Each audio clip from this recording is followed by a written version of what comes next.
Okay, well, thank you very much. Welcome to the overview webinar this morning for ProduceLink. Again, this is mostly aimed at some of the sort of interested parties, people, companies that have indicated that they have an interest in ProduceLink. To some of you, we have already done some high-level demos, and you know, we're going to try and not repeat what we showed you, but there are some people in the webinar this morning that haven't seen anything yet. So it's a bit difficult to know, exactly to what level of detail we can go into. And secondly, we obviously want to try and cover as much breadth of the functionality in the system so that everybody gets a sense of what the capabilities are of ProduceLink. But given that we only have two or so hours to do it in, you can appreciate that we won't get down into transactional detail on every single aspect of the system. I have had some clients or prospective clients that sent some questions over the last while, and we kind of looked at those questions to try and see where we perhaps need to focus a bit more attention on in our explanations, but we're going to keep it fairly loose. If you have questions that you think of as we go through a certain area, I ask you to please place those questions, post them on the Q&A section of the Teams meeting. You'll find it in Teams inside the meeting. Just look through the menu items at the top. You can post a question there.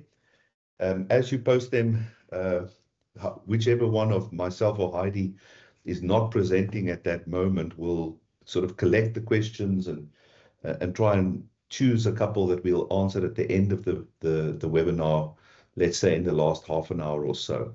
Okay. There's already almost 40 people in the webinar this morning, so no, we haven't enabled any microphones or anything like that. It's going to just be chaos. So use the Q&A, please.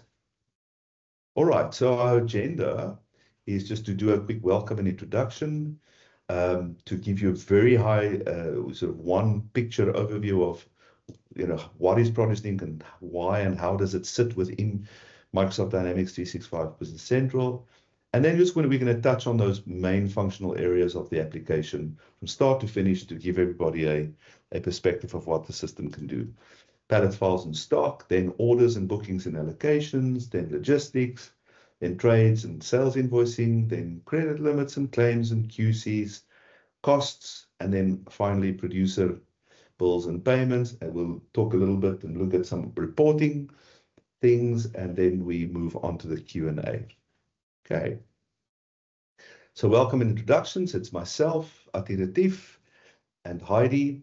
Most of you have met Heidi. If you haven't, then you will soon meet her. Heidi is the product manager and the product owner within business for the entire ProduceLink app. Right. So what is ProduceLink? ProduceLink is a fresh produce marketing and distribution app that we have built that is powered by, and what powered by means, it lives right inside of Microsoft Dynamics 365 Business Central, which is an ERP system in the cloud developed and supported and sold by Microsoft. We as Link, we are a Microsoft partner. We have been doing the selling and implementing and supporting of Business Central for many years. And about 7 or so years ago, we, after a long journey in the fruit industry, we decided to build our own app within Business Central, for the fruit export, food distribution, fresh produce market.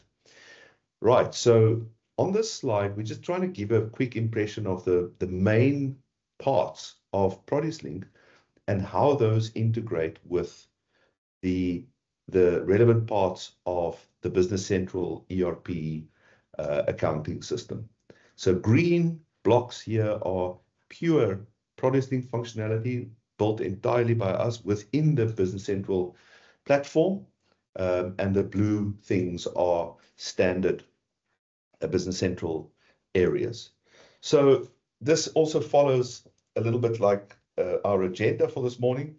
Everything starts with the pallet files that come in from your pack houses. Those pallet files are confirmed and error checked. Then they create pallet lines, which is effectively stock. That stock can then be allocated from a sales perspective as well as from a freight perspective through various mechanisms that we have, chief of which is our produce order functionality, which we'll talk about and show a bit this morning. And then when those containers of fresh produce or truckloads of fresh produce have been confirmed that they have in fact shipped and what in fact shipped, then we turn them into produce trades. Produce trades is a document with which we do all of the debtors invoicing related to those consignments. That's from the produce trades. You can generate your invoices, you can process claims, you can process removals to correct things that maybe was wrong. You can redirect certain pallets or even certain cartons to a different customer if there was some QC issue, and you can even split pallets down.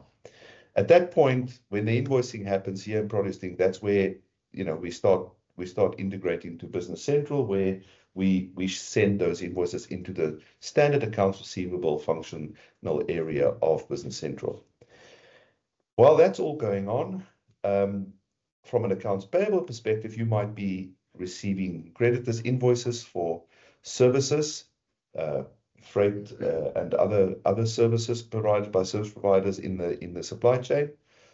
Those are captured in standard Business Central accounts payable functional areas, and at the same time, it's actually being assigned to the level at which the cost was incurred. So if it was some sort of freight cost for a container, then you will capture it and say this was for container A or B or C, and through our costing subsystem, which we'll talk about a little bit later as well, those costs are then eventually turned into individual spread costs that end up against each lot or each pallet line or each sequence within your pallet. Those then feed into our produce bill functional area. This functional area is where you deal with all of the fruit cost, what you have to pay a producer for. Whether you do consignment trading, where you just take a commission, or whether you do, just you buy and sell, so it becomes your stock. It all goes through one produce bill area piece of functionality, and here you do both purchase invoicing from fixed price producers, as well as account sales or consignment accounting for producers, where you just take a commission. Those bills you can use to generate advances as well as finals, and of course those end up in the accounts payable area within Business Central as well, because the producer is just then a vendor, a creditor, and you pay them with the same functionality you would any other creditor.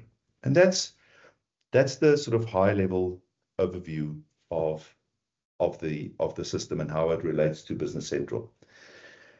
Right, so I'm going to go back to the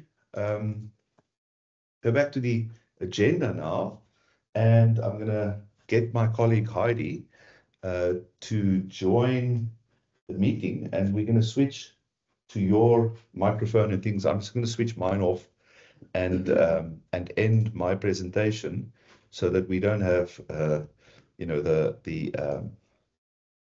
sound interfering with each other. If you just bear with us for a second, please.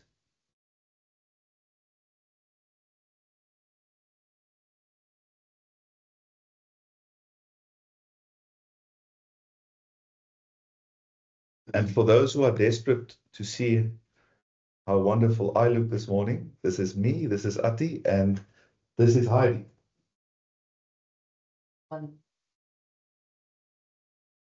Right. That's about as good as it's going to get. Right. Okay. Heidi, have you joined the Teams meeting?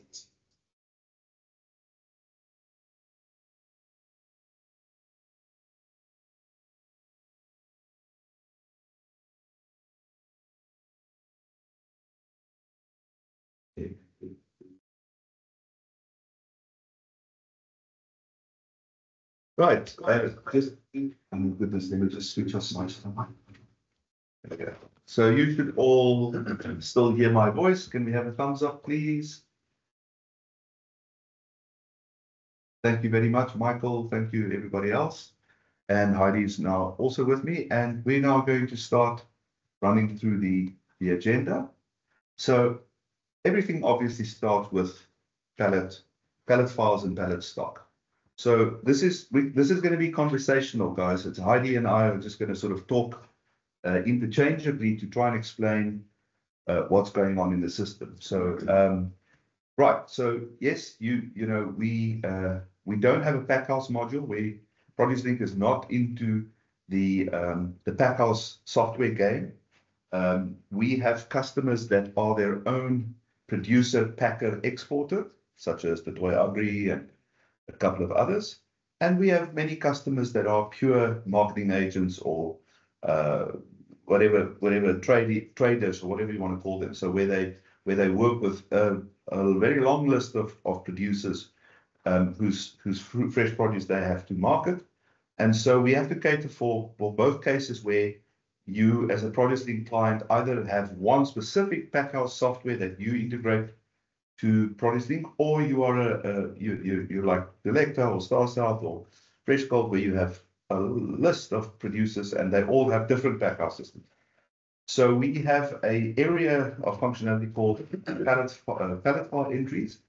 And with this system, you can import pallet files from virtually any packhouse system and virtually any format. We are not limited to the classic PalTrack files, although those are obviously fully supported. PI files and rating files and POs and all of that, and PSs. But you can do CSVs and you can even do XML files like we did with the Vitrax integration. All right, so it all starts with pallet files, and I'll let Heidi explain a little bit of it as well. Okay, so in terms of how we bring in the pallet files, we place you guys in control of how we read those files. Nothing is hard-coded for where we find values in your incoming files. So there's dynamic pallet file definitions that you guys can set up. We do support, obviously, the standard PalTrack definitions, and we generally, in an implementation, will issue you with those as well. I'd like to maybe just give you a quick look at what this looks like.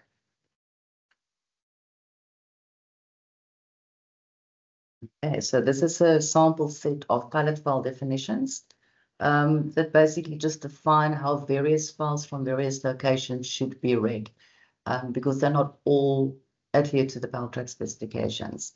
So behind each of these is what we call the pallet file fields, or generally known as the mapping, where you can specify, where the pallet ID sits in the file, in which position, how long it is, inspection codes, pack codes, the whole fruit spec. And depending on what kind of file, you will obviously also, for things like PO files and mates files, map container numbers, seal numbers, details, those kinds of things. So it's important, I think, to note in this area that, we keep the definition of how to interpret a file, a pallet file, we keep that very soft, parameter driven. Through the setup here, you'll notice that it's very easy to change where a certain field must be read from within the file. So even though perhaps in other systems, a PI file, a certain field value is always in place A in that file, but because of some unique circumstance in your business, you want to read that value from another place, or you want to translate it to another value. We allow those variations through a very simple setup that you yourself, in fact, can handle within this palette file definition area. Okay, so the key point here is flexibility in terms of the mapping of how the system interprets the files that come from your various pack houses. But operationally, how does it happen? All right, so there's two ways. If you have access to the FTP servers where typically most of these packhouse systems send their files, then we will create an automation for you in the Microsoft Power platform that copies those files to a dedicated cloud storage area where our Prodistic system then looks for new files. And it then runs a few jobs automatically in the background in Prodistic to import new files, to try and process them, even try and reprocess them, so that most of the file processing that needs to happen to get stock in and get it onto stock sheets can essentially be done 100% automatically. And you're only really meant to deal with the exceptions. So Heidi is showing you a list of job queues, which are just the jobs that run in the background of Prodistic to import the files, typically the PI, PO, mates files, etc. That's the top job there on the list. And then that will import the files and try to process them, error check them, and confirm them all based on rules that have been set up in the system. If any of those files fail the test, they will go into an area where you can investigate them. We'll show them that in a minute, but you can go and investigate what the errors are and try to resolve some of those errors. And then you don't have to reprocess the individual files. You can by hand, but you don't have to, because this reprocess job that Heidi is highlighting now will then reprocess any files that it couldn't successfully process the first time around, and it'll keep trying until the underlying error or the underlying missing setup data or whatever has been resolved, and then those files will get confirmed. And then you'll see there's on the second row a job to import the stock files. That's for PS files or similar type of files that are meant to be used to do periodic, daily, if you like, reconciliations between what you think you have at what packhouse, cold store, or facility versus what the packhouse say or the cold store say they have. As well, we'll give you a quick overview of these different resulting types of palette files. The first thing Heidi's going to show you is a list of palette files that are in progress because they could not be automatically processed or confirmed. In other words, there's some error on them, and here you can see the number of errors in the file. You can drill into the errors from here, or you can go into the file and then look at the errors. It's all the same. But yeah, if Heidi opens that palette file there, it says this file came in on a certain date and time. It's a palette creation file, which means it's basically a PI. And here are the lines. It's already been mapped to all the fields inside of Prodistic. Let's just zoom into the bottom section a bit. And if we look at, you see each line has got one file error on it, column number 4. If she drills into that file error, it tells you that there's something wrong with that row or that palette ID. It says, there's a missing previous palette transaction sequence for that buffer. What does that mean? It means that this file is saying that something happened with this palette, but it's the second or third or fourth thing that happened with the palette, because there's a transaction history and the file maybe arrived in the wrong order. And so this is trying to do a build up with a palette. I'm not saying it is, but it could be example. It's trying to do a build up or an update of the palette but it says I can't do an update of the pallet because the pallet hasn't been created yet. So then it will wait for the pallet creation file to come in. It will process that automatically, and it will try to reprocess this file, and then the update will go through. All right, so that's just an example. Then we can look at the pallet stock files when they are imported. That's the automatic reconciliation of depot stock or pack house stock or cold store stock.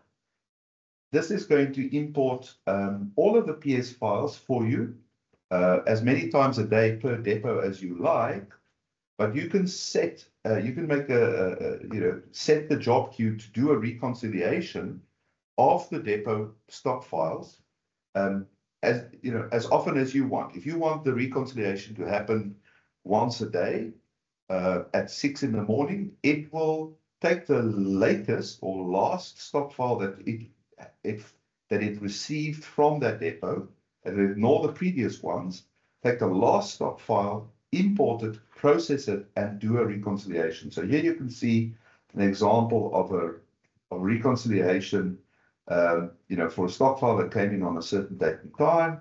This is for Novo, or you can see the depots there, the freight points, and then you see the stats there. So there's 66 pallets that are both in the system, in other words, in ProduceLink, as well as in the file. So they they agree. Then there's 21 pallets that's only in ProduceLink, but not in the file anymore. So that's typically would be stock that's already loaded out at the pack house, but we haven't received the PO files or processed the loadouts in ProduceLink yet. So that's typically what's going on there. And then only in FreightPoint file means it's pallets that are in the stock file, but they don't reflect in our system. I can't. Missing intake. Missing intakes or something like that. Yet. And so you can drill into these and you can see which they are, and you can interrogate them, and you can correct the errors, or you can reprocess it as well if you need to. All right, so I mean, we could spend a whole morning just on pallet files, but that I think is a good overview. And I'm just going to remind you that anybody that think of any questions they want to ask pertaining to an area that we are going through, to please post them on the Q&A discussion inside of the Teams session. All right, so that's pallet files.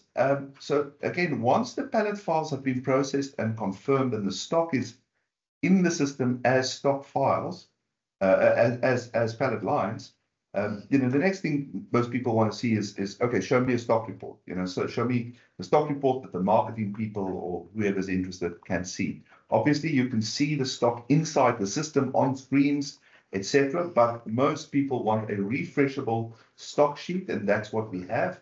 Here's an example of an Excel stock sheet. This is linked directly to the ProduceLink system, so it's refreshable. I'm not going to ask how to do it now. We don't like to do live things in demos. It's normally tempting the demo guards to break something. But this is a refreshable stock sheet. If you hit the refresh button, it will just load all of the stock that's in the system. Important to note a couple of things. One, on the stock sheet, we don't just show stock that's still available for allocation. We show stock that's available for allocation, as well as stock that has been allocated but hasn't shipped yet, which you can filter out. But it's often good to just have that additional perspective. The list of fields you see here is customizable. We take this sheet as a template and we can colorize it the way you want and add filters the way you want. But this is a stock sheet, and it's also typically what a lot of our customers give the marketing team to also do basic allocations on.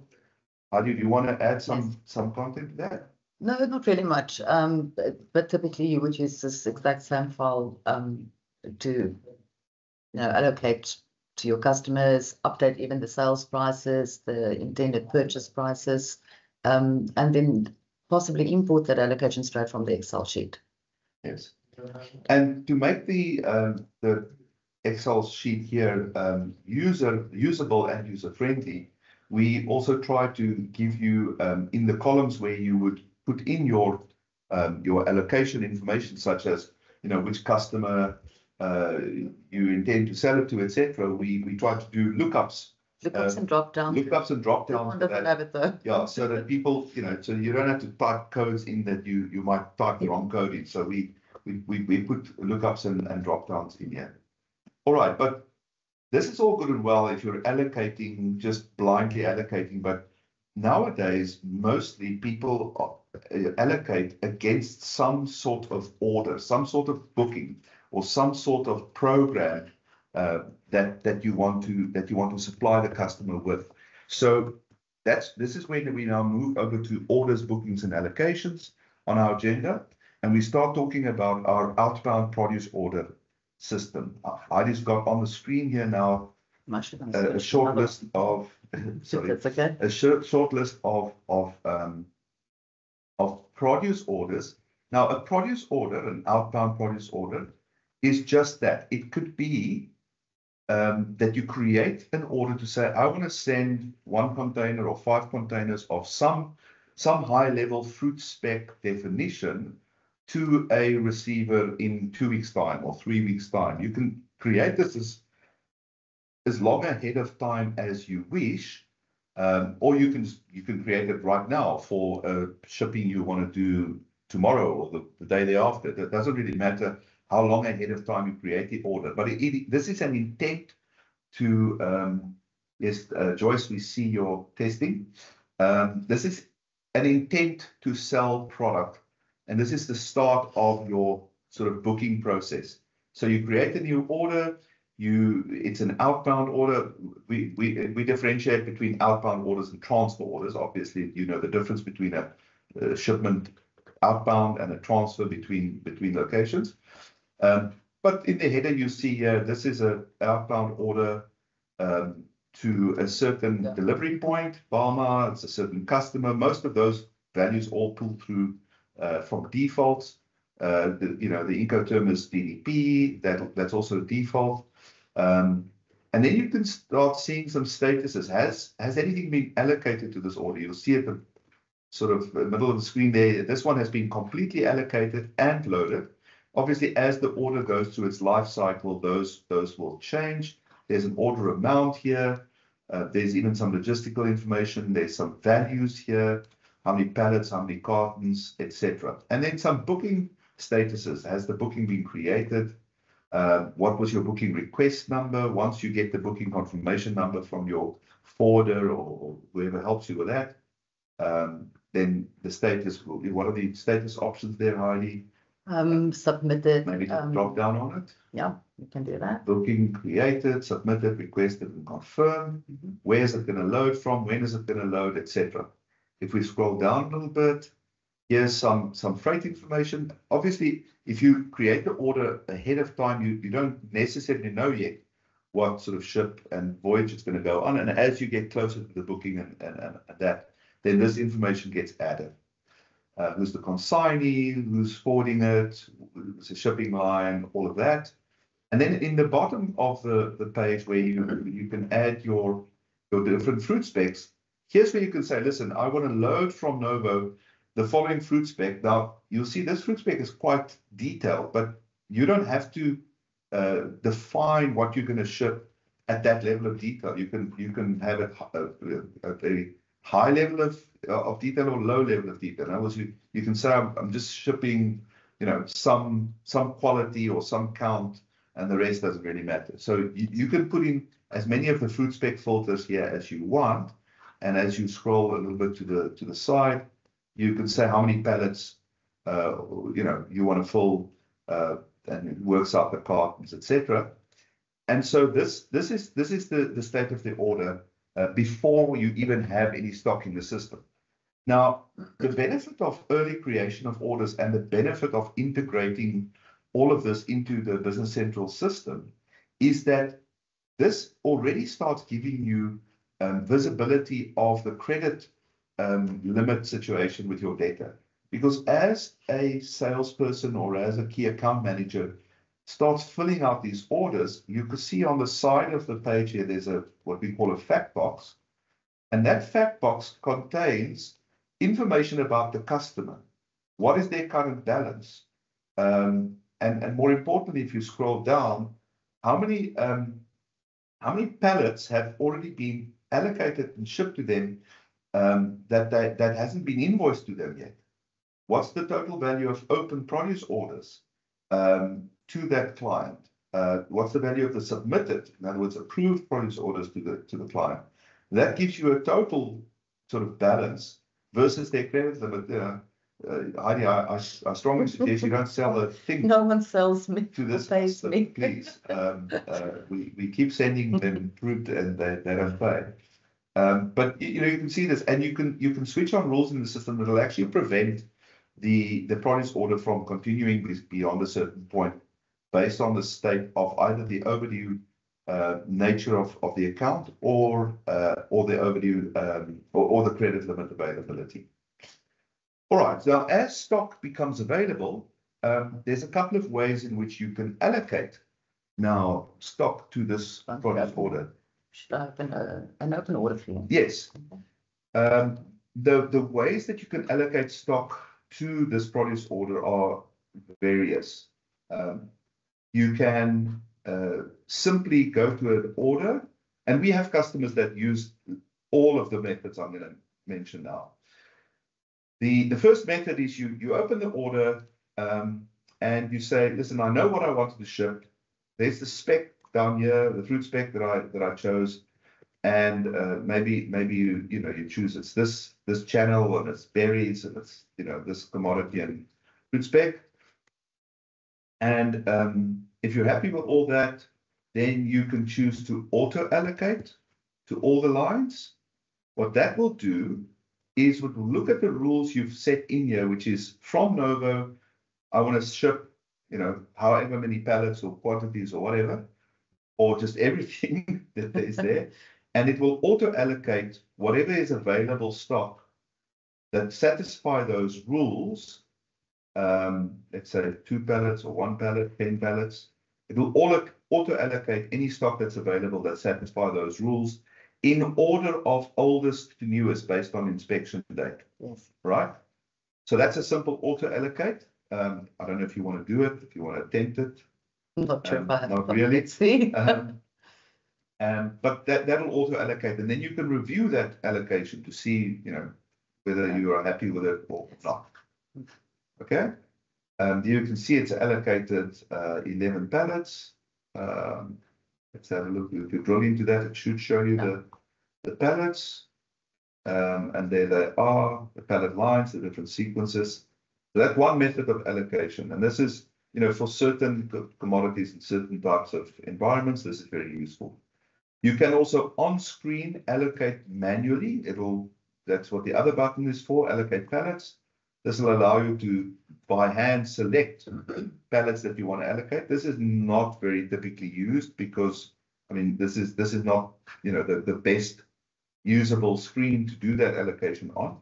So if you're not going to use the auto allocate method, most customers will use the stock sheet and do their allocation on the stock sheet, and you will simply reference this order number. I'm oversimplifying a little bit, but you effectively put the order number on the lines that you want to allocate from the stock sheet to this order. So you use this order number at the top, PSO 0204, and you can copy paste that all over the Excel sheet. And then we have a simple button to import that Excel sheet. You don't have to do it per order. Exactly. You can do multiple. So you can do multiple orders all on the one sheet, and you just import the whole sheet, and it will do the allocation to all the different produce orders, the outbound orders that you want. And that is essentially the process of reviewing stock, doing your bookings, scheduling your freight, allocating the produce to the various orders, all up to the point where you have now selected what you want to ship where. Now it's possible then from here to generate loading instructions, both sort of, let's say, manual Excel or PDF loading instructions. And we also have an automated routine that, given the released state of your outbound produce orders. In other words, I've done my allocations. I'm happy with what I've allocated. I release the order, and then the system will look at all released produce orders that have not had their loading instruction issued yet, and actually generate those loading instructions as electronic files. And then we have automations that will send those loading instructions to whoever party they need to be sent. You know, an FTP transfer to a cold store or a forwarder or whoever you need it to send to. We have automations to send those loading instructions out. Okay. Is there something we need to add to that of functionality? No, I think that kind of sums up the orders in a nutshell. Right. So that's the orders and the allocations and the sending of loading instructions. The next thing that happens in the logistical process is that you now expect a PO or an equivalent to a PO, which is a confirmation of the fact that that has now loaded out. We expect that to come in. Again, those flow into the system via the pallet file system that we showed you earlier. Those files are also automatically pulled in. They are also automatically processed. And unless there's a clear error in the data or whatever, the processing of such a PO file will in fact go and update the related produce order, as well as the container that's linked to that produce order. It will update that order in a couple of ways. It will remove pallets that didn't load and substitute them with the actual pallet IDs that did load. Now, of course, if those other pallet IDs were sitting on another order, and you know, there might be some conflicts that you have to resolve on the system, but we kind of, if you use the setup that we provide, we kind of say, listen, if the PO file says this pallet loaded, then that's what loaded, and we update the produce order accordingly. And then, of course, the other information that's available in the PO file, such as seal numbers and you know, external container numbers and temp tails, and all that information is also updated automatically. So what you're looking at on the screen now is a list of what we call produce order confirmation files, which is a PO file. It's a loadout, confirmation that may or may not have errors on them. No, these are just the ones that are in progress. Yeah, these are in progress. Yeah. Right. So again, for the most part, you should never have to manually import these. You shouldn't have to manually confirm them, manually reconcile them, manually check them. This is a fairly recent change in our system. We released this to the broader community a couple of weeks ago, but it's been live since March at some clients. But it's a fully automated confirmation of what was loaded. And that is, once this confirmation has been processed, that is when we regard the underlying pallets as having been shipped. That's the moment that they would drop off the pallet stock files.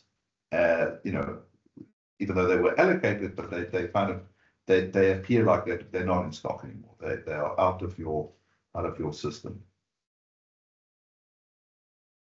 Okay.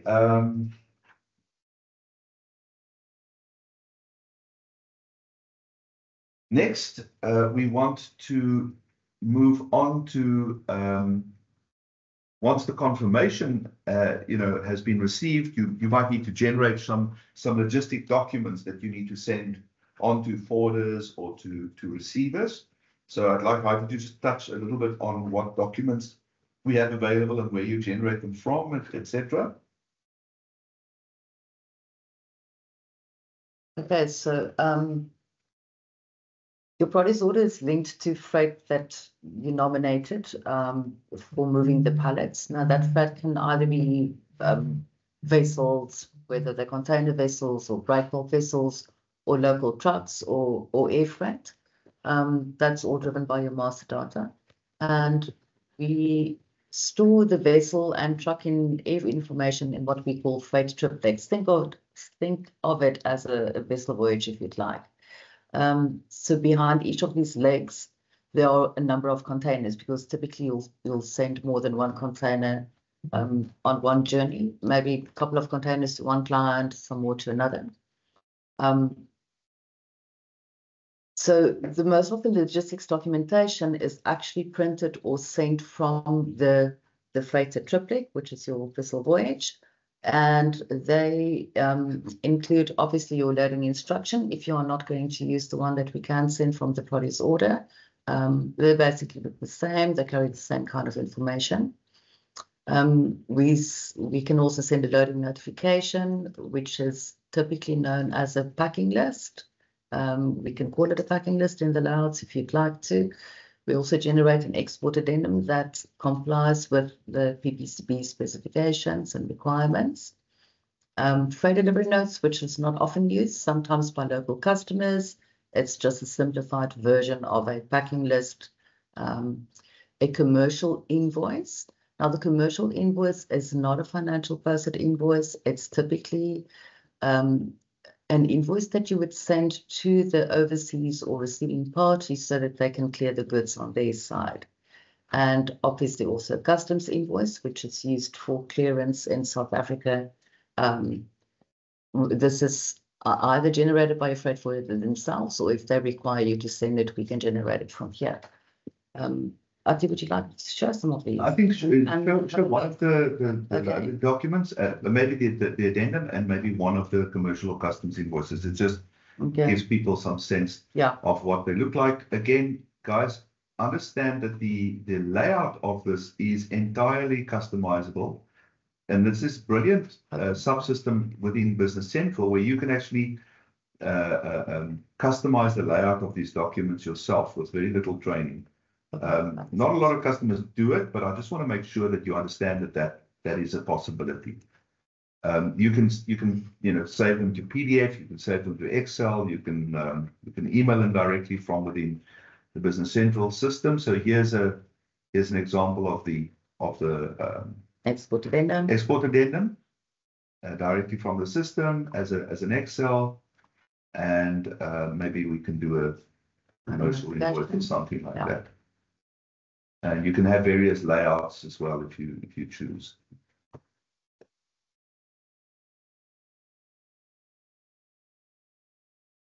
You don't have to do them container per container. I'm just choosing to do that for. Yeah, for preview, she's choosing specific containers, but you can achieve what she's doing now with the press of one or two buttons. This is a loading notification. This will obviously be branded, your logos and colors as you wish, and maybe just a commercial invoice.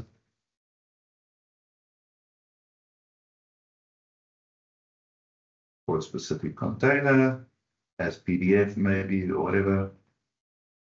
And let's see what that looks like.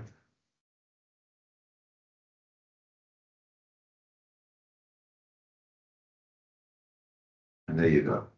All right. Cool. Before we move on off this area, I said I would answer the questions at the end, but seeing as there hasn't been a big flood of questions yet, we have one question that said, what if you want to use the PO file of what was actually dispatched from a cold store without having done allocations or anything like that? So it's a fixed price, fixed price with the producer, and they just simply said what they loaded into the container, and that's your starting point. Can you use the PO file to kind of create the intake and create the stock? So you skip the PI or the intake file steps effectively. And the short answer is yes. So you can tell our system that you want to use the PO file as the pallet creation file. It still does the intake step, but it does it with the PO file's information. And then we have a simple feature where you just simply duplicate that PO file and tell it, now use the same file as a loadout confirmation, and it then processes confirmation from the same file effectively in one step. So in short, you can use the PO file to create the stock, use the same PO file to confirm the loadout, and then the whole process is done without additional PI files and stock files. Joyce, I hope that answers your question.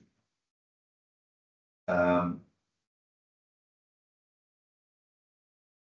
the orders be summarized to what pack houses need to pack per pack house? Yes, that's just a summarization of the data we have in our loading instructions.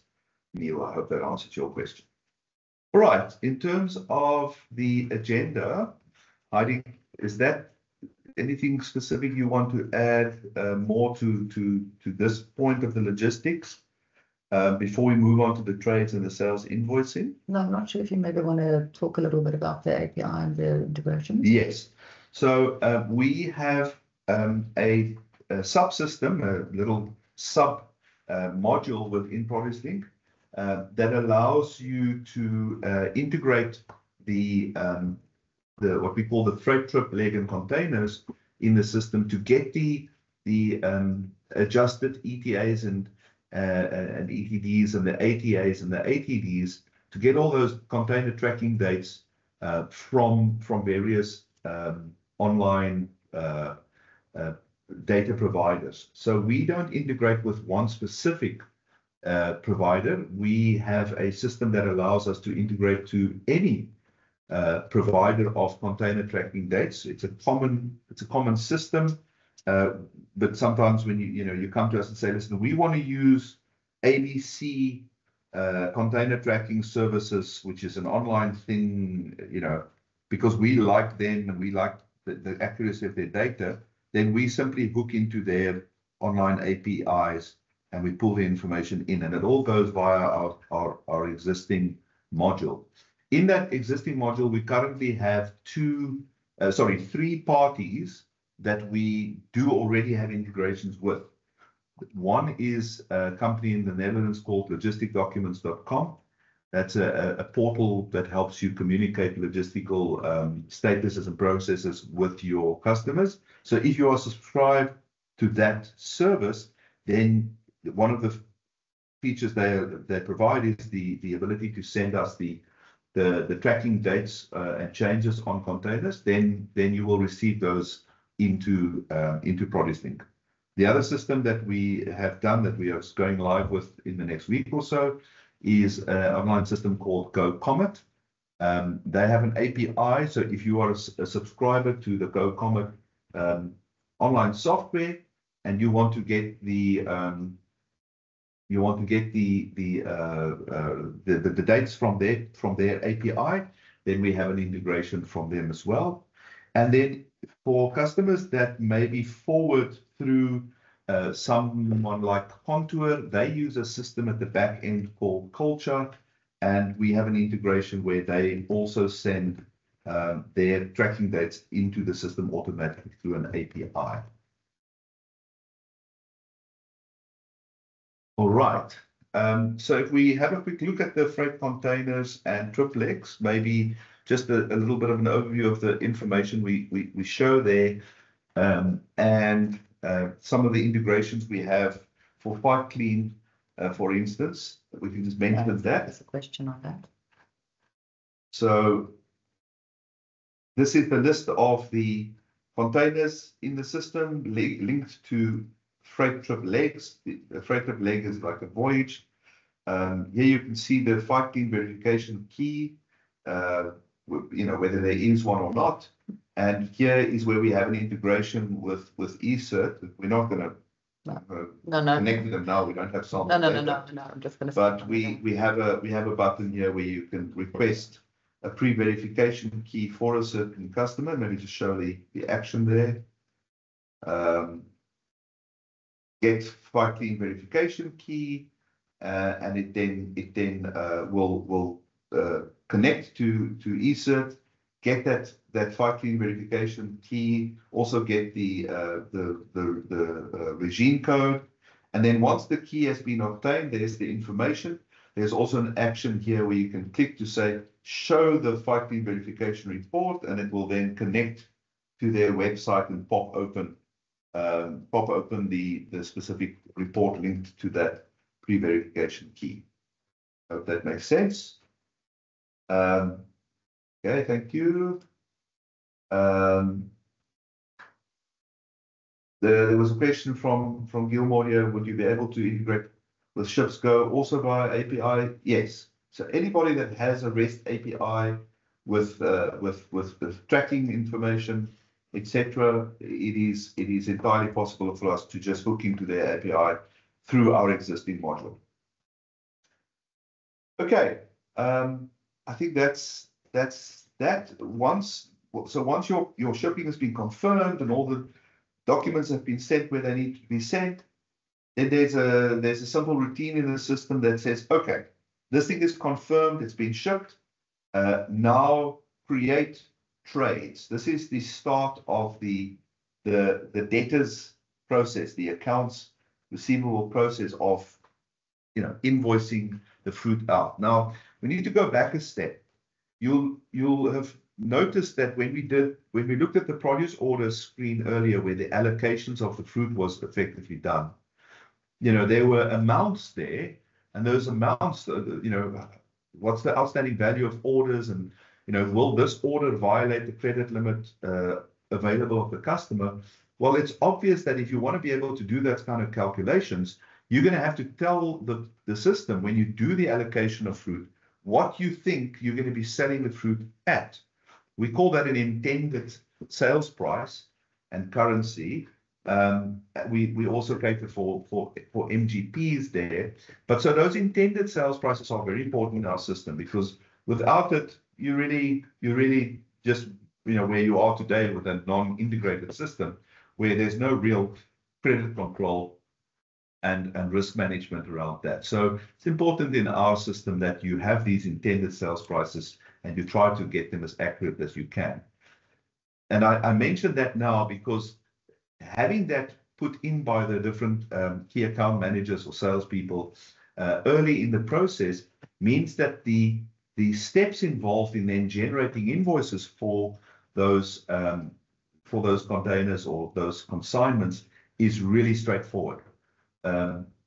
And that's one key benefit of this integrated approach, all of the stuff in one system, because we find a lot of customers that have multiple software systems to deal with all of this. There's a lot of double capturing going on. So if the allocations of the produce also involves the setting of at least intended selling prices, then the process of generating invoices is really straightforward. Okay, so Adi, you want to add something?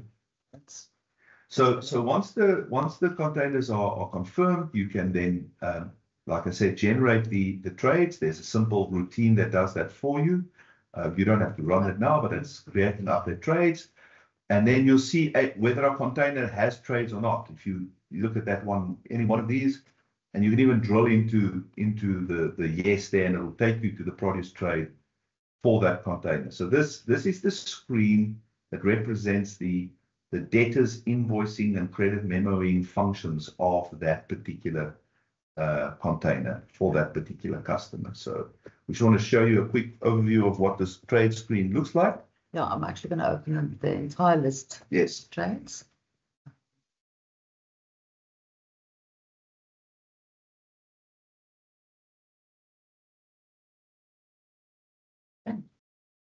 This is the list of produce trade in the system. There's some statuses here you can filter on to see what's the status of a trade. Is it still open? Is it closed? Have I generated any invoices against it? All the information in the header and of the body of this trade is automatically filled in by the system based on all of the allocation and freight information you've already done for this particular consignment. You can see who am I selling it to, what are the dates, arrival dates, what's the logistical information. Obviously, that all changes as the as the dates change, based on the integrations or manual updates. And then if we scroll down to the bottom, we have all the pallet lines that were in this particular trade, and we can see the cartons, we can see the prices, the selling prices, the intended selling prices are there. So it's 10, I think this is what, dollars or ZAR, I don't know, I'm not sure, remember? Euros probably. And what has been posted. So you can see you've already posted, 900 euros or whatever per line there. What's the fruit spec, etc. Now, if Heidi opens up the little fact box to the side of the screen here, you can see a nice summary for this trade. Total number of pallets traded was 5. It's 450 cartons. There's nothing unposted, but there's posted amounts, 4,500. In foreign currency, in local currency terms, 90,000. And there's your overall totals for the trade. As you scroll down, you can see that there was one sales invoice generated from this trade already, and you can actually email the invoice straight from here and or open it, print it, preview it. So maybe just preview it or see what it looks like. Given a certain layout that you may or may not prefer.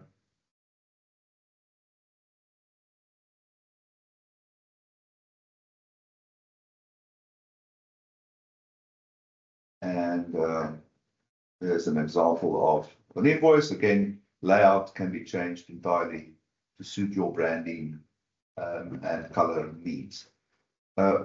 Whilst we're busy with this, just a question from Joyce. Can producer purchase prices also be captured on the produce orders? Absolutely. Good point, Joyce. When we say our system is built so that at the point of allocation, your intended selling prices are captured. Absolutely, your intended purchase prices are also captured. If it's a consignment or a commission deal, then it's intended. But if you did a fixed price purchase of fruit from a producer, then by the time you do the allocation of that fruit to some sort of a produce order, the purchase price is already there. It's then not filled in because it's already been processed. It's already been captured as a purchase invoice. But yeah, we encourage, and our system is built on the principles that the intended selling and purchase prices are available and captured already during the allocation process. Right, so this is the trade. We've got some shortcut buttons on this trade that make the life of the finance department that has to do the billing very simple. If you are happy with the intended selling prices and that's what you need to invoice, then you can click the simple button that says apply the intended prices and post, and your invoice is done. If you want to invoice the MGP, you press a button to say apply the MGP and post the invoice. It's 2 buttons and you're effectively done. You've got an invoice. If it's an account sale type of trade and you wait for the account sale to come back, then you obviously capture the realized sales as well as the overseas costs that you want to deduct. You can do it all on the screen. So there's a section here at the top that says pallet charge assignments, where you say this is the overseas cost that you want to apply or have been applied. And if you have a template, if you know for a certain type of produce that goes to a certain type of market or even to a certain specific customer, you know that there's always these 5 different overseas cost codes that you have to deduct. You can actually set those up in the system and press a button here to say populate this list that Heidi is showing in the middle of the screen now. It actually will fill in the different codes. It will even put in what your expected cost for that cost element is, because you work on percentages of FOB or whatever, and you just put in the actuals, and it's a way for you to control that the costs are in line with what you expect as an overseas cost, and then those get deducted as well. We have a question here. Is the system able to create an EDI invoice or invoice files for Pick n Pay integration, for example? Yes, and we already have an integration that exports exports the invoices in the required format for upload to portals, etc. But it is possible to send the invoices again via APIs to any destination API. Okay, so I mean that's the trade. Now, a very important thing with these trades is to know where you are in the process. Which trades are open and have no invoice posted yet? Which trades have the sort of an advance or an MGP invoice posted, but not the final yet? You know, which trades am I waiting for an account sale, and which ones are a different kind of deal? So we've got some cool indicators on the trade headers and on the trade list to show you, and when you can filter on, show me all the account sale trades that aren't closed yet. You know, you can create views for that and see where you are.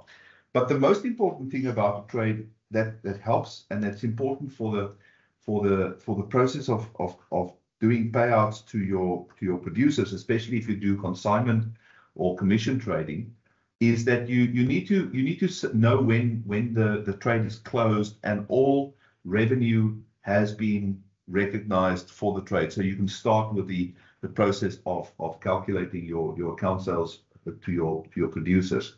And for that, we have a worksheet that we call the Produce Trade Worksheet, where you can monitor the status of the closed status of your produce trades, and actually do some actions that will kick off the process of doing your account sales to producers.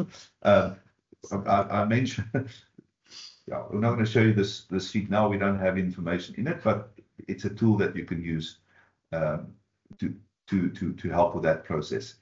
Right, so we've touched on the trades and the sales invoicing. We've touched on credit limits. I think now, because we're still sort of in the area of trades and invoices and the debtor and receiver side of things, it's good to maybe touch a little bit on claims and arrival QC and those kind of things. All right. So first of all, I think it's good to mention that we have a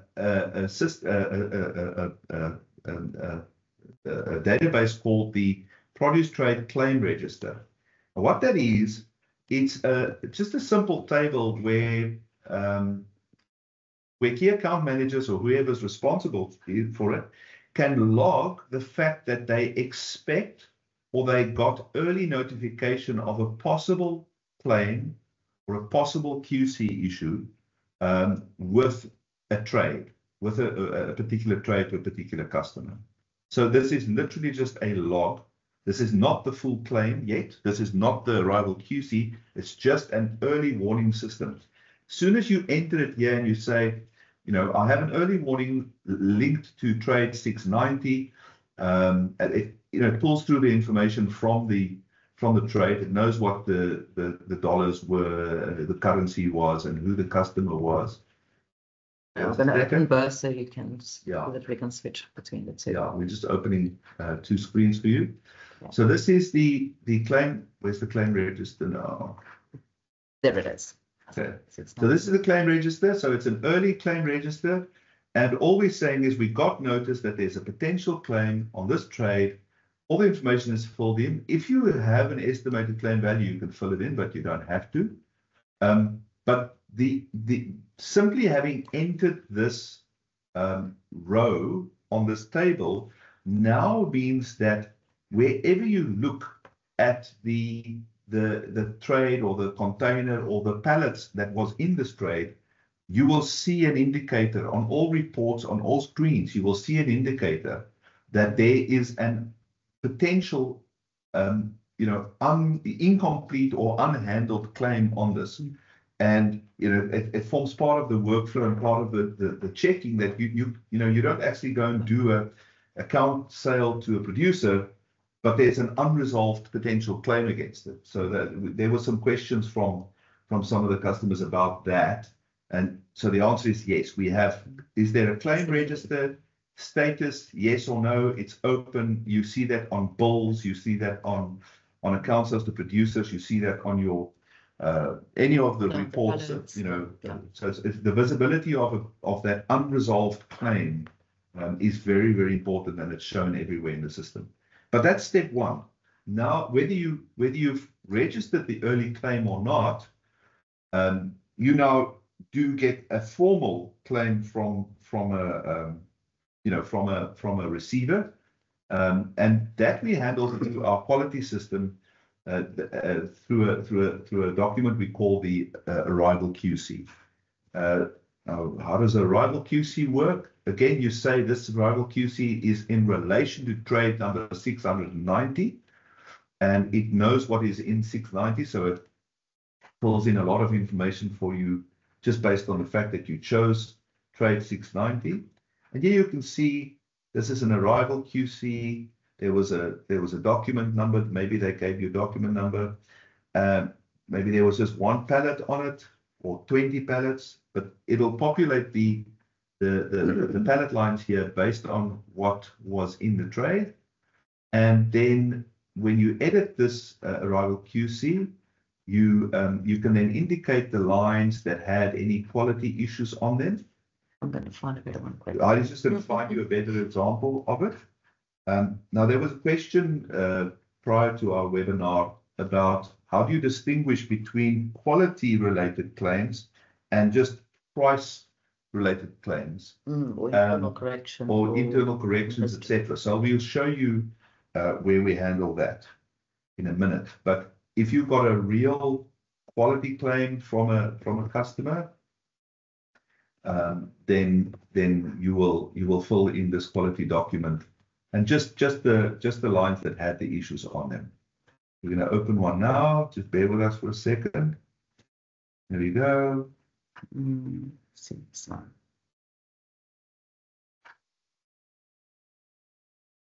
There we go. Right.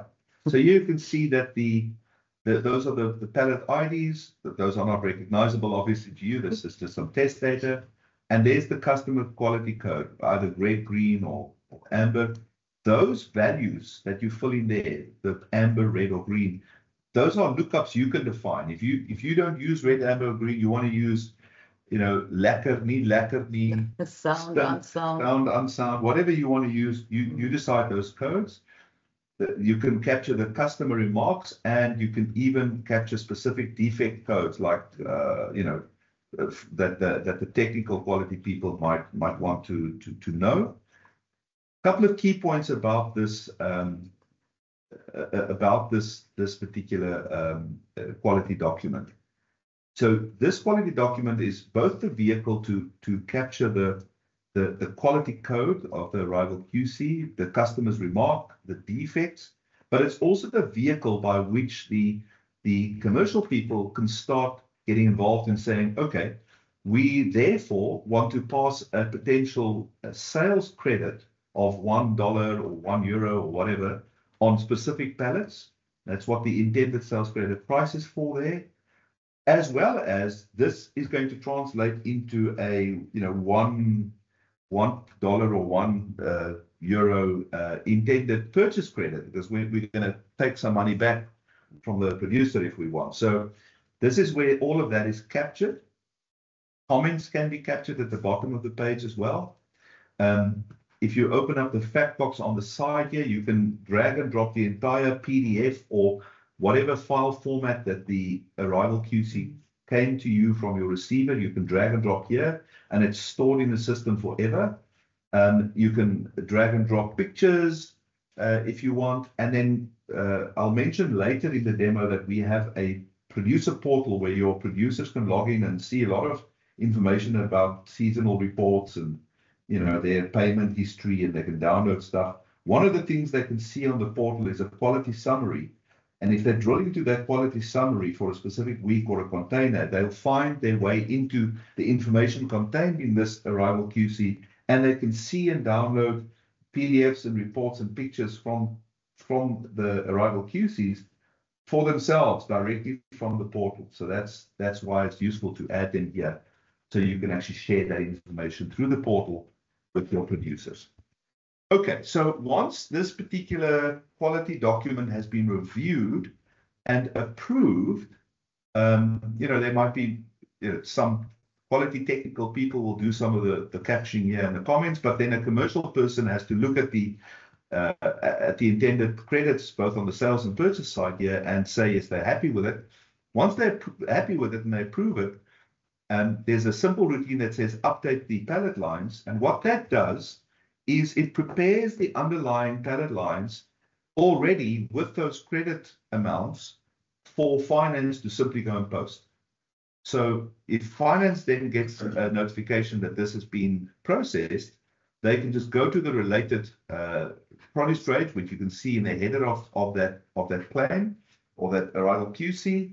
They can go to that trade credits that still need to be posted. Okay, so these are credits that came from the QC documents, and they still have to be posted, and you can open it from here, simply apply the prices with a press of a button and generate a credit note.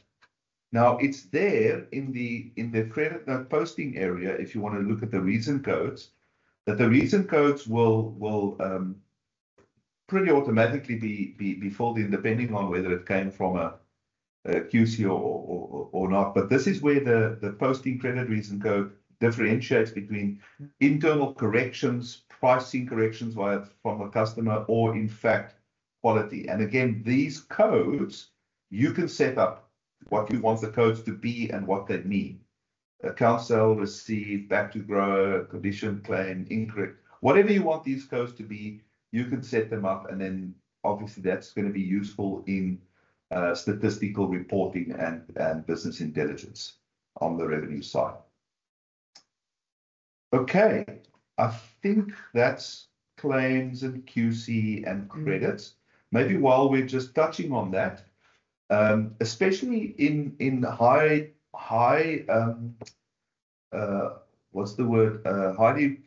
so if obviously this is not just an export system, a lot of our customers use this for sale to local customers and local markets as well. And in the case of local sales and local markets, more so than overseas markets, it's often the case that you'll have to split a pallet line because some cartons on a single pallet got different prices, so you can do that.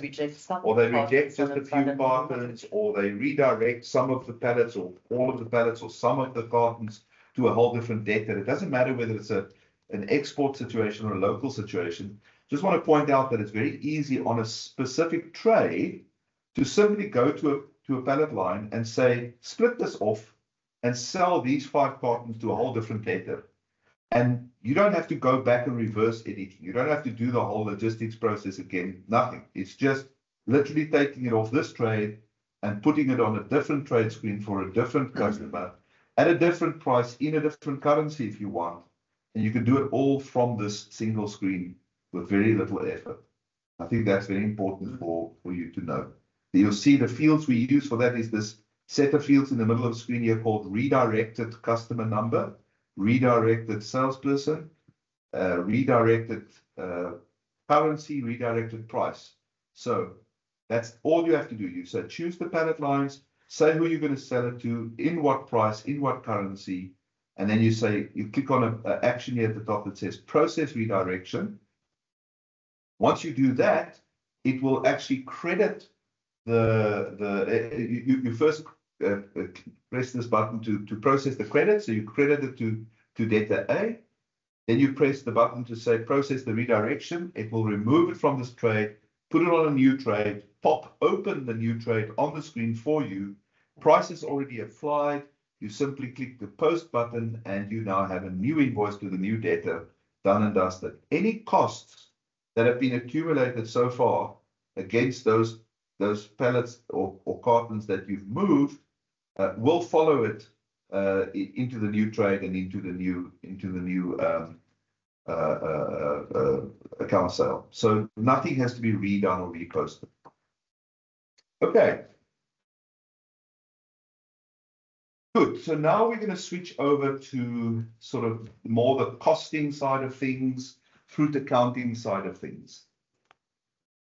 Now, I think before we start with explaining the process of dealing with the cost, it's important to just share with you how we set up the costing subsystem of Produce Link. Everything in Produce Link to do with costs is what is called a pallet charge, right? And we have a master file where you can set up your different pallet charges.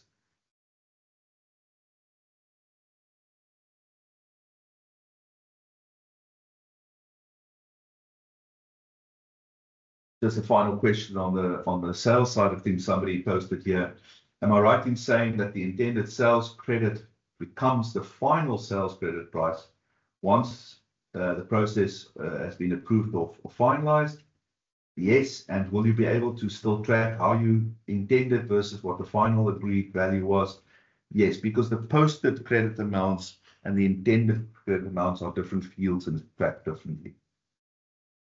What happens if you do a redirection, but the client has already made an advance payment on that container? The advance payment would have been processed and paid. So the simple answer is if you do a credit note to that customer, then obviously their account is now a little bit in credit, and so you will still post the final invoice to them from the trade. Their account will go into, will have a balance, and they just pay the balance. It becomes a normal aging debtor statement scenario, Geraldine. Okay, so pallet charges. This is the list of all the different costs you want to track in the system. You set up what those are. You set up what you want to call them. You set up how you want them grouped. You set up, whether it's a FOB or Ex Works or whatever, at what level in the cost chain does this cost charge live? When you do allocations of costs of this type, what method of allocation must it use? In other words, if you get an invoice for an actual cost, count sale, storage cost, or whatever, how must the system spread that cost? Is it equally by per pallet? Is it based on carton quantities? Is it based on weight? Is it based on value? That's all stuff that can be done. Then we have a prioritization field. Here the options are standard, actual, higher, or preferred actual. Now, what does prioritization mean? If you use our standard cost subsystem where you can load standard cost is also often called accruals. You can load rules that say this is what we expect. This is our standard accrual cost even for costs that we normally work with in an actual fashion. From an account sale perspective, we deduct the actuals from the producer for the producer, but we still want to have standards in the system for it because it helps us to forecast. It helps us to see where we're missing actual costs, etc. So this option here says that if you have a standard cost in the system for a certain type of charge, when it comes to calculating payouts to producers, in particularly, or when you calculate cost of sales, must it use the standard? Must it use the actual? Must it use the higher of the two? Or must it prefer to use the actual if there is an actual, but if there isn't an actual, it uses the standard? That's what these rules mean, and it gives you a lot of flexibility from a fruit accounting perspective in terms of what ends up in cost of sales and or what ends up being deducted in the commission sales situation. We're not going to go through all of the rules here individually. That the board is on training, but the point is here we've got a lot of flexibility in the system from a fruit accounting and a cost accounting perspective. So this is where you define those pallet charges. Let's show you quickly where your standard rates live. So if you are going to use standards or accrual amounts, we have a very, very nice matrix where you can set up very, very fine rules to say, if we export this type of produce to this kind of customer in this territory via this shipping, whatever, so you'll see there's lots of fields you can filter by if you scroll all the way to the right. These kind of empty, but in real life, they will be fairly popular. In real life, they will be filtered with lots of rules. But then for all of those rules applied together, the system will then recognize, oh, here's a standard cost I have to fire because something satisfies these rules. And then you can define those standard rates here in this table, by charge code, and you can say it's either a currency-based rate or a non-currency-based rate, and you can have exceptions. This is a whole subsystem we could spend a day on, but we just have it's very important that you have the ability to have these standard rates, and a lot of our customers use them quite extensively. Okay, now you've got the setup in the system, the rates are, the standards are there, the actuals are that you could capture or define. Now you start getting invoices from your service providers, and you need to capture those invoices, right? So that's a standard creditors feature within the accounting system, within Business Central.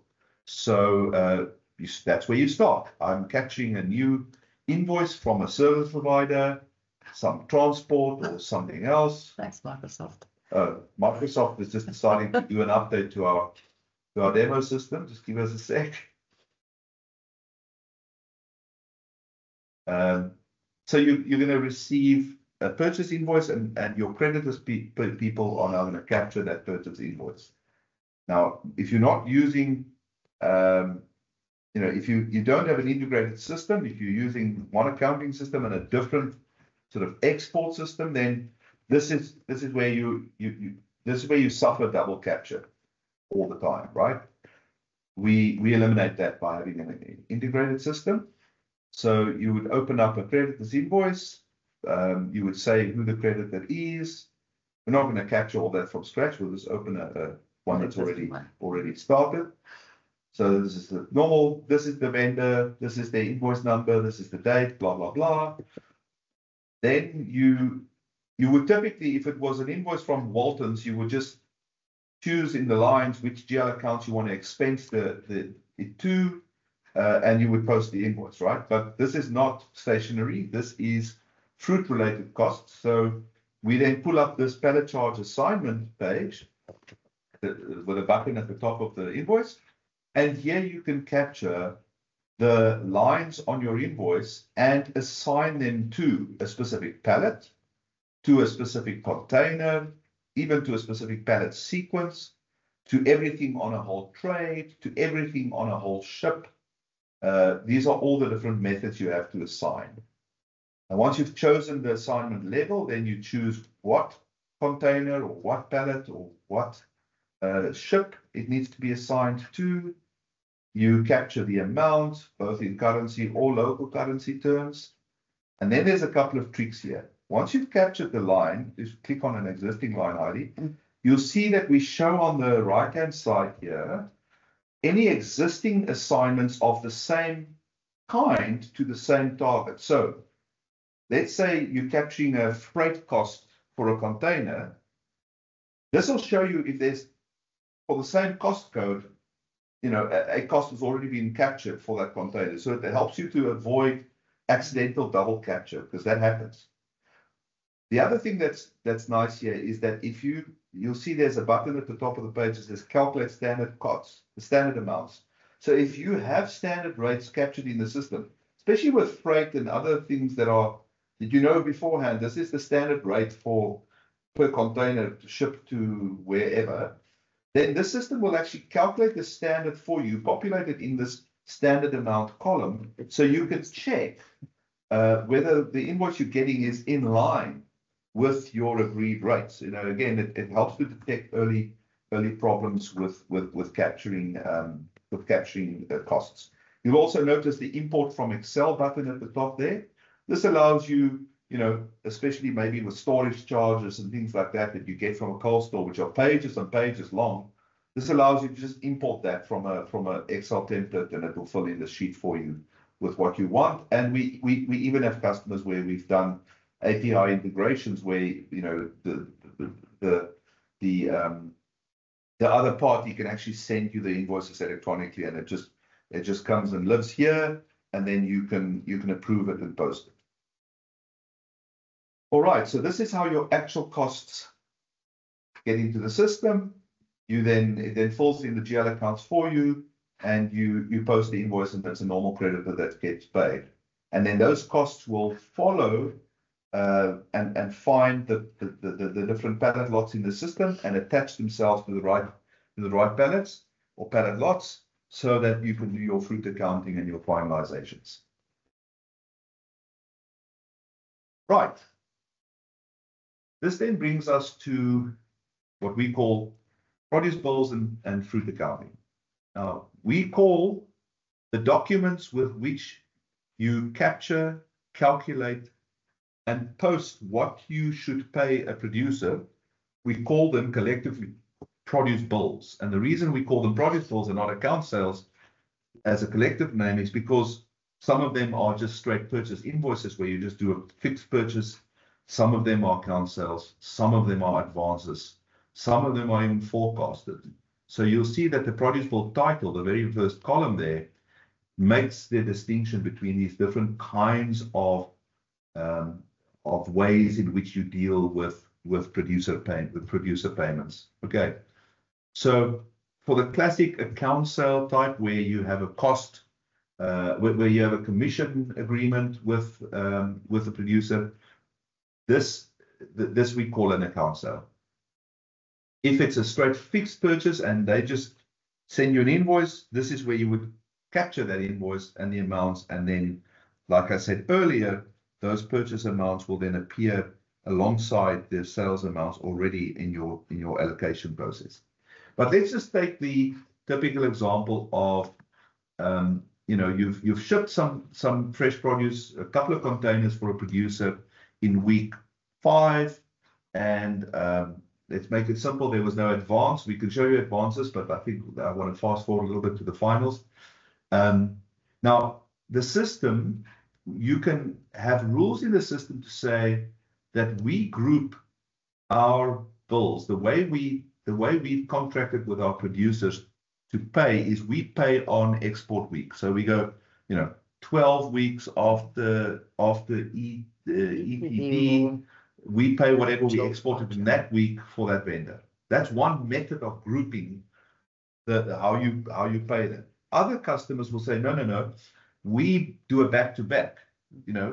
It's by container. If we ship the container, we pay that container. So we support multiple methods of grouping the fresh produce that you do an account sale for a producer. Those grouping bases are by trade, so that's back-to-back. A container sold is a container paid or afgereken to the producer.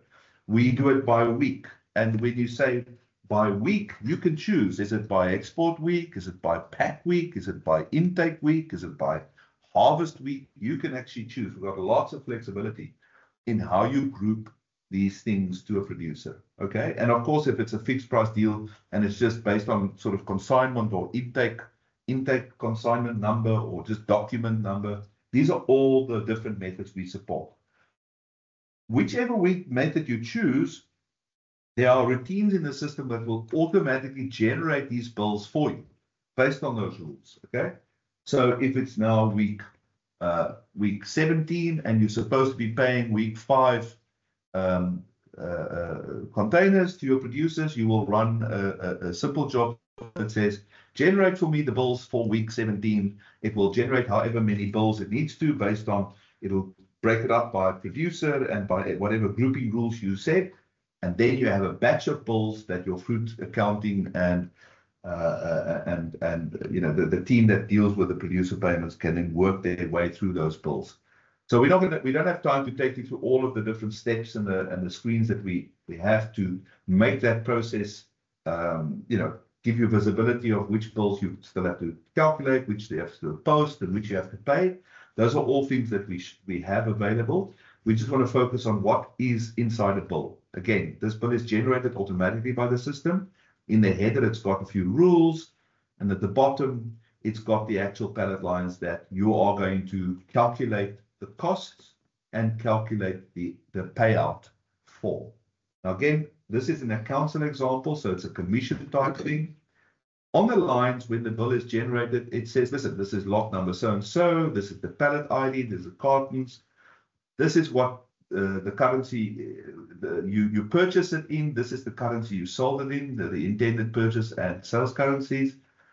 This is in sales currency terms. This is how many euros you sold the fruit for, and that was the local currency equivalent of that posted trade. The overseas costs that you captured as part of the account sale from the receiver was 60 euros per line there, 1,200 rand. The effective exchange rate on the sales side was then 20 rand to a euro. Now we're going to have a discussion about exchange rate, but we've got lots of options and flexibility in exchange rate, and you can see that column called preferred trade exchange rate is a little sort of teaser of what's possible, because you can either use the actual exchange rate, you can use a preferred one.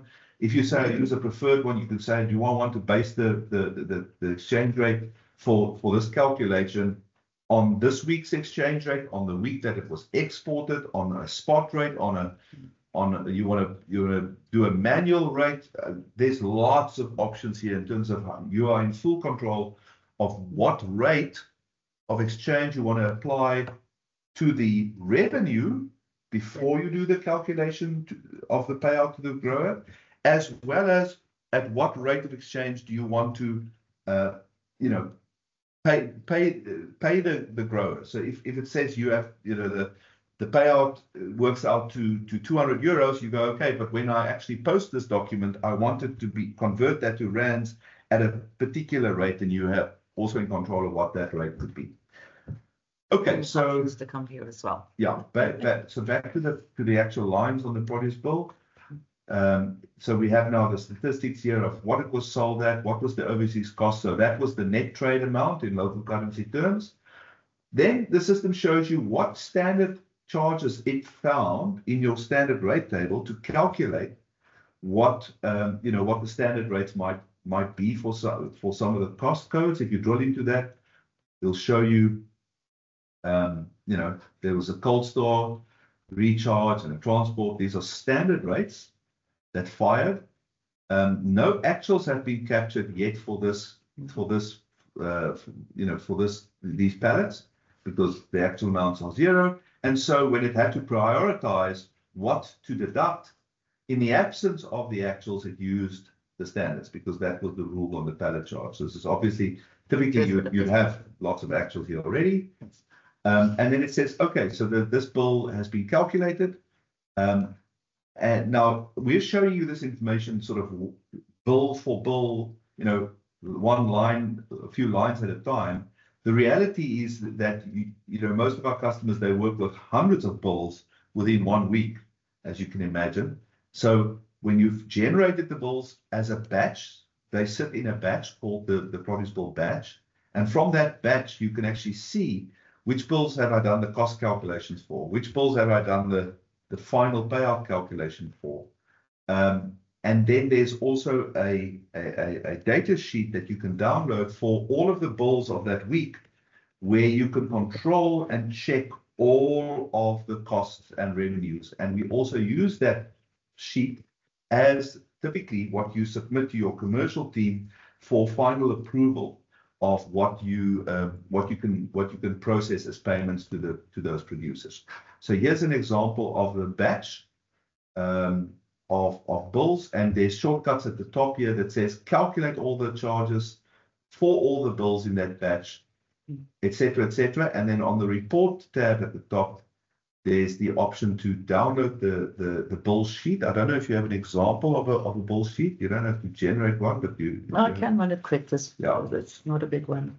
So this is the bill sheet for all of the pallets that you intend to pay out in a specific week, typically. And you can now have a fruit accountant use this to audit everything and also to get approval on final payout. So this has got some crucial information. What's the produce bill number? What's the status of the bill? What was the grouping basis? It's a consignment trade. Who did we sell it to? Just some information that freight, what ship was it on? Blah, blah, blah, blah. All the fruit spec information.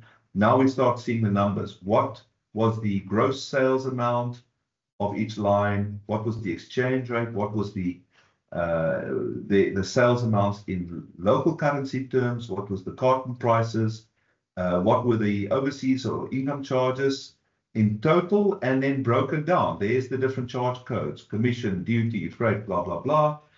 Gives you your net trade amount, column BD, right?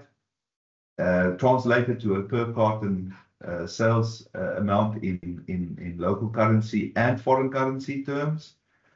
And then start your costs, your normal cost chain costs. Per cost code, you can see, what the cost was in each of those buckets. That gives you a sort of FOB level income. Then you have costs lower than FOB, all the way down to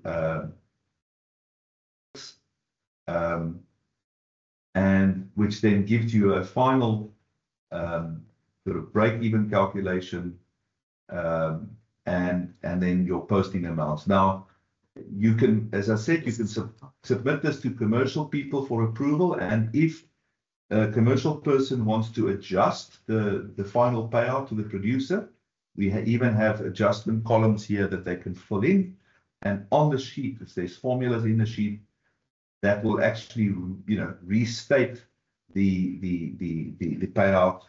And if you're happy with that, you can import the sheet back into the system. It updates all the relevant produce bills, and then your fruit accountants can simply just post the produce bills. Now, that sheet that we showed you now, already generated with the export button at the top of the page. If you subscribe to our data warehouse solution, which is a module we offer, then you can also see all of that information we just showed you in a refreshable Excel database. You can pull it into Power BI, you can pull it into pivot tables, you could do any number of reportings on it. We have that same information to that same level of detail available in our data warehouse as well. And that brings us, before I summarize, that just maybe show, Heidi, for a typical bill, what the account sale, that you might want to send with the bill to the producer, what that might look like. Again, layout can be changed and customized as you wish.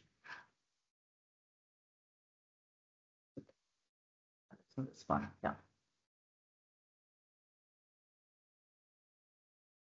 So there's both the sort of pretty document that says this is your payment advice, the calculation of the account sale, and then we also have, show you that first. This is just a typical layout of an account sale. It's obviously summarized at sort of high level fruit spec level with amounts and VAT, etc. And then the detail of this also available as a data sheet that you can give to your producers. Now, you're not going to print and preview and download this one by one, etc. We have the ability to export this information in bulk, and then from there you can send it to whoever you want.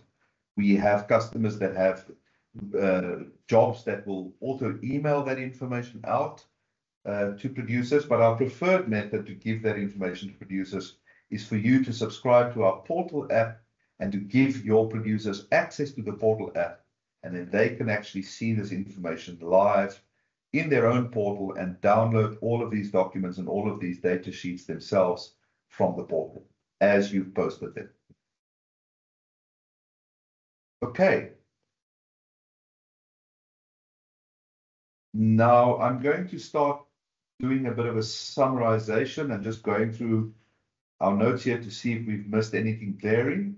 I would encourage you to use the time. If anybody has any final questions they want to ask, please post them now on the Q&A. I see some people posted some questions just straight in the chat area. Sorry, I didn't notice that earlier because it's different from the Q&A area, but I'll try and catch them now. Let's see. Can the system accommodate local sales? that are on a consignment deal. If we send a pallet to the market and receive more than one account sale for the same pallet, yes, it can, very much so. Typically, you know, the sales that you do in the markets, maybe like, you know, those daily sales you get from Technofresh. We have customers that absolutely capture those sales incrementally on consignment deals for local. So it's fully supported, Kunrad. Then we've got some other questions. Are there standard fruit specs per commodity, or is it set up different per customer?